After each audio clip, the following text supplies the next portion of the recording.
السلام عليكم، شلونكم متابعينا على اليوتيوب؟ ان شاء الله تكونون بخير. العقيدات في ريف دير الزور وقسد يشهدون معارك قوية ما بين الطرفين. شيخ قبيلة العقيدات الهفل أصدر بيان وتعليق حول الأحداث الأخيرة. نروح نشوف بيانه وش قال بيه.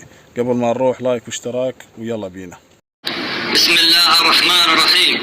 أخوكم إبراهيم جدعان الهفل إلى المقاتلين الأشاوس الأبطال، إلى عزوة أبناء العقيدات والعشائر الأخرى المشاركين في هذا الصمود والقتال النابع من عدم رضوخكم لاغتصاب الأرض من قبل عصابات قسد الوافدة إلى أرضنا العربية، وأناشدكم من أرضنا المحررة ونحن مستمرين في القتال والحرب كر وفر، والنصر لنا، نحيا أو نموت بشرف وكرامة بتاريخ 7/9/2023. والسلام عليكم ورحمة الله وبركاته.